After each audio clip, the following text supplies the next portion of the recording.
እኔ አሁን አዶናይ በልጦ ቤተሰቦች አላችሁልኝ ሀሳብ አስተያየት እየሰጣችሁ ነው። ለዚህ ቻናል ደግሞ አዲስ የሆነ ሰው ካለ ቻናል ሰብስክራይብ አድርጎ ይሄ ምርጥ ቤተሰብ እንዲቀላቀል በአክብሮት እየጋበዝኩኝ እንዲሁም ቪዲዮ ላይክ አድርጉት ማለት ነው።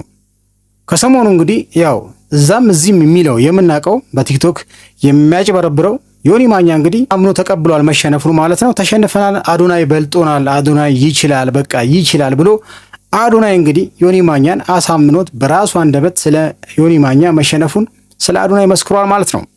ይህ ቪዲዮስ በጣም ስላስደስተኝ ለእናንተ ልጋብዛችሁ ፈለኩ ማለት ነው። አዶናይን እንደኔ የምትወዱ ሰዎች ካላችሁ አዶናይ እንግዲህ እያሸነፈ ነዋል።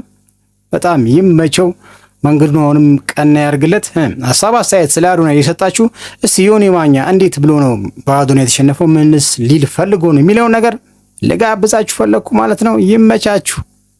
ሶሻል ሚዲያ ላይ ሃንድስ ዳውን ለወሬ ጊዜ የሌለው ልጅ ሆኖ ተገኝተዋል። ፈንዳ ትክታክ ላይ ያለ በሙሉ ተሰቅለሙት።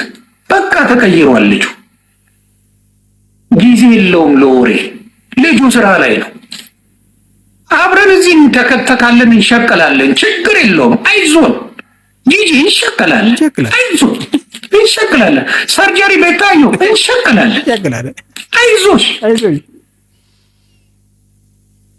ሊያ ወደ ከርሴ እንሸቀላለን። ከርሴ ያላት አይዞሽ እንሸቀላለን።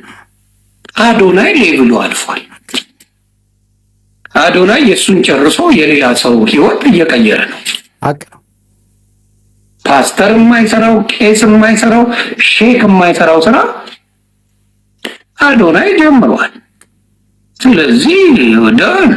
ስለዚህ የጂጂ ንዴት፣ የወርቅ የምትባለው ንዴት እኔ አንደርስታንድ አደርጋለሁ። እንዴት ኦሮሞ እንደዚህ የለም ከየት አመጪው? የአማራ ልጆች አሁን አዶናይን በጣም ነው የሚወዱት። ጎንደር ሲሄድ የሰጡትን ክብር አይታቸዋል። እዮዳ ጉቶ አለቀሰ።